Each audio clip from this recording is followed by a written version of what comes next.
we did hear from the Honorable Deputy Minister that the sector certainly produces around 1.3 trillion. That is a lot. And so we do know that the arts and entertainment sector makes a significant cultural and social significance. But I do want to address something besides that point, which is what is the underlying condition and reasoning, and maybe perhaps even philosophically, why we are only doing this after 32 years right now. And I would say this is the same thing globally, as this was the conversation there. And I would first ask, we have artists and cultural professionals here. How many of you, by show of hands, have been ridiculed for getting into this profession? Exactly. So at least every one of you had a conversation where, particularly from our support systems, where either your profession or your work is treated with indifference or at worst with derision. And so they in itself, we need to look at what does professional mean? What does a worker mean? And why do we not have these rights realized? And I think as a community, this sort of idea not only permeates through our families and our leaders and our governments, but globally too. And this is, I think, the very reason why we are only having this conversation right now. And yet, during the pandemic, this was exposed. We've all heard everybody say this was exposed.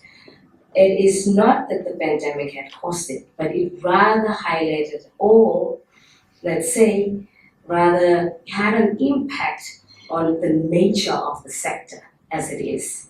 And so I'll not repeat much of what was already said, but the technical meeting made specific recommendations and conclusions, around 20 of them. I will not discuss all of them because we will not leave here. They are very detailed. But we do have a report that is actually written, and if you are so interested, you can look at that. And the document itself, or ILO, is also available on their site, specifically regarding social protection and decent work. And so the technical meeting culminated in this and come to the conclusion of specifically this major conclusion. But I will take you through others.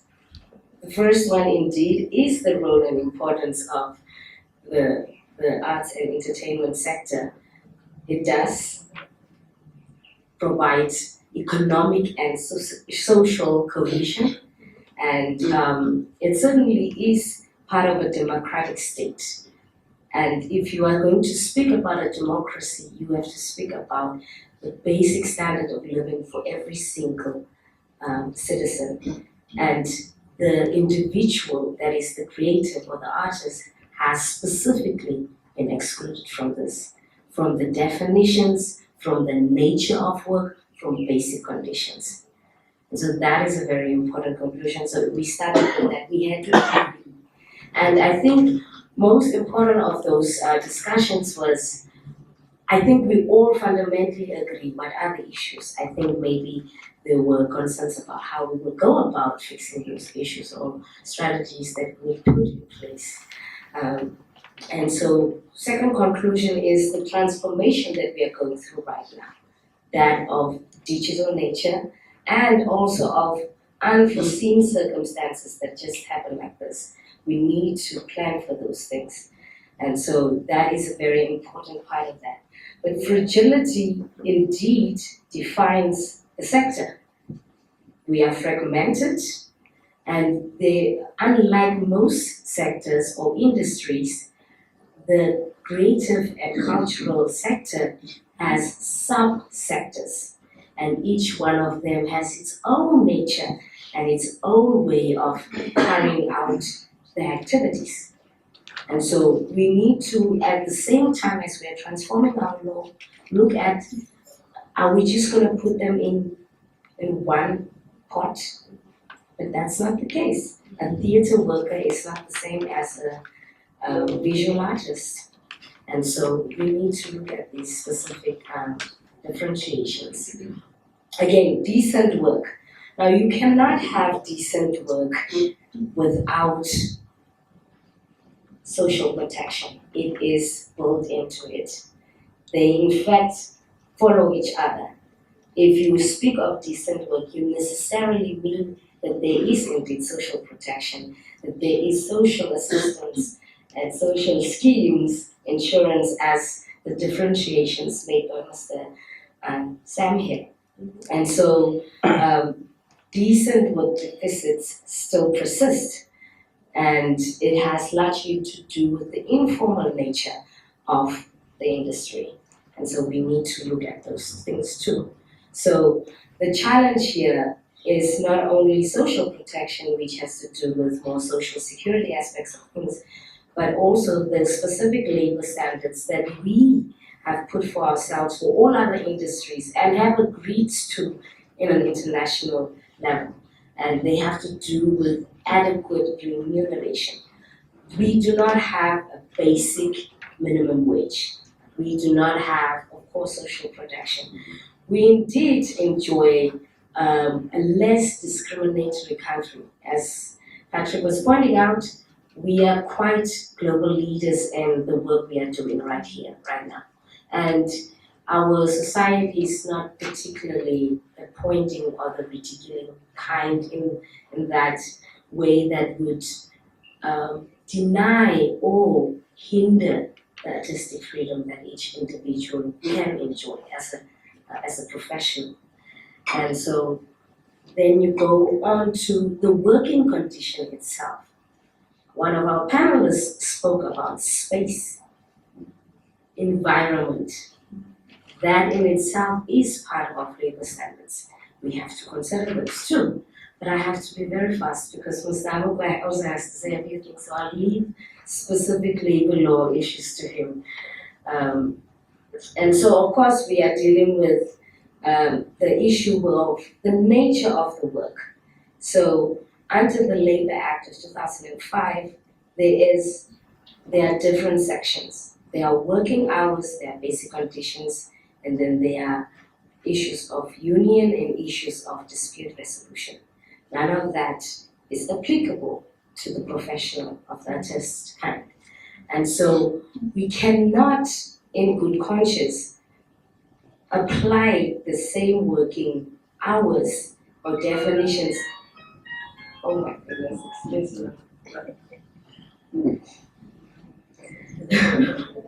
this happened already.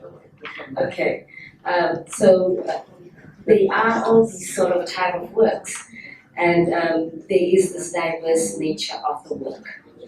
And so there are specific recommendations that were given besides the conclusions. I call them develop, invest, enhance, support, and prioritize. So, of course, with development, it has to look at the regulatory framework. Investment has to look at the institutions that fund the arts and cultural sector, as the National Arts Council or the Namibian Film Commission, etc. And then you have to enhance, which means whilst we have basic conditions, there needs to be entrepreneurial support. Because as we spoke about, there is a nature of the work that is sort of self-employed, which means you have to hustle for yourself.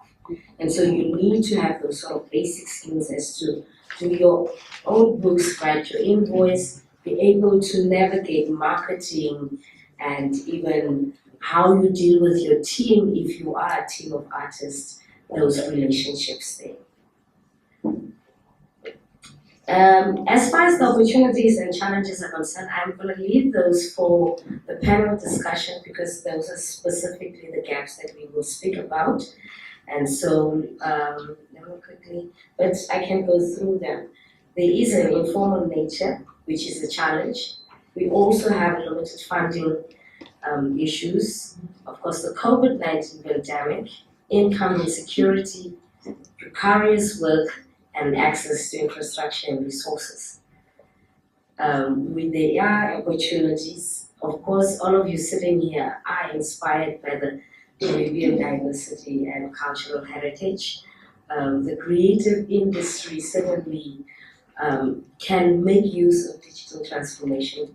We are embarking on an AI revolution that in itself should raise questions about labor protection, because there will be many of the artists that will be displaced. There are already trade unions around the world going on protest and part of collective bargaining negotiations to make sure that there is some form of protection of their work and not that of AI. And even if you do use AI, how that would look as far as intellectual property is concerned, what sort of concessions which you make about your rights. Again, strategies, these are part of the solutions that I will also discuss. So the main and the most important one here is the conversation was really, the theme is the future. And we were looking at harnessing the fullest employment potential of the arts and entertainment sector to ensure future work is inclusive, sustainable, and resilient. So I must stress at this juncture that at the technical meeting, social dialogue and collective bargaining was the thing we kept coming back to talking about. And I think most of the panel members also brought that up. You cannot have social protection if you do not start with the social dialogue. And then from the social dialogue comes collective bargaining. And so, therefore, you need to start having, as we are doing now, this is a social dialogue. We have all the industry important stakeholders here, and this is an important conversation, and I'm very grateful for that, because we have been, since we came back, trying to get these recommendations implemented insofar as it is the first step, because you can't go to 12, we need to start at social dialogue. And so that is a very important method to address sector-specific needs amongst this world of transformation. And again, ensuring decent work has to do with social dialogue. We need to speak about it, and we need to address all the specific characteristics of this industry. So there are different strategies as to harness this full potential. One of them is indeed social protection.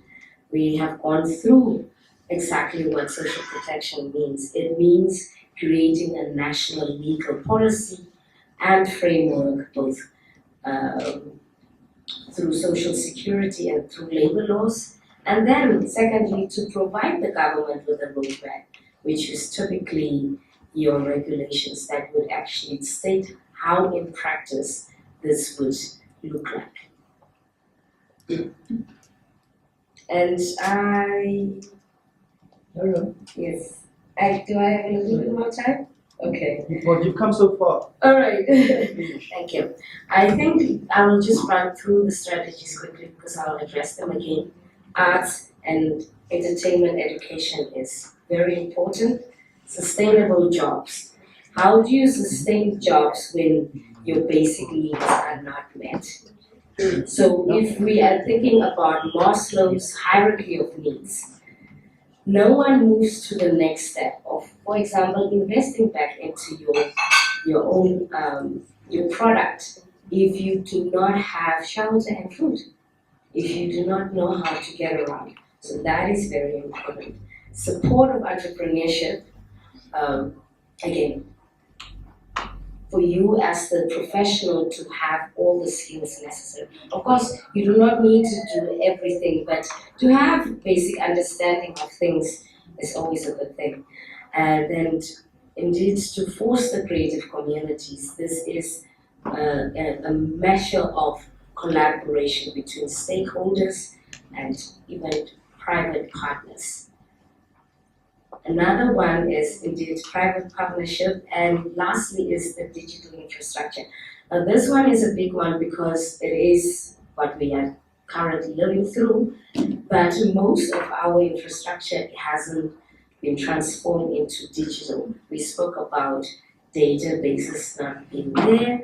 We spoke about many people, besides those in the central of Windhoek, around all of Namibia, do not have access to all the tools we may have here in Windhoek. So these are all the matters we have to look at, because we want to get to inclusive, sustainable, resilient. So I think this one is, the most important one. Again, highlighted the significance of collective bargaining as the fundamental mechanism for safeguarding the rights and welfare of artists and creative workers. The meeting recognized the potential that collective bargaining has to ensure fair wages, improve working conditions, and access to social protection.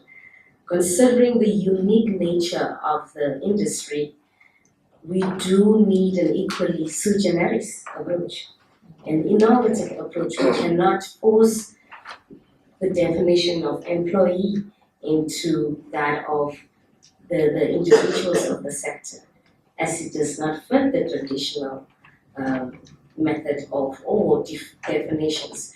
We cannot address working conditions if we're going to force it into the existing labor law. I like to always think about what has been done with the domestic workers. Of course, there are certain chapters, certain basic principles that have to be referred back to the 2007 Labor Act.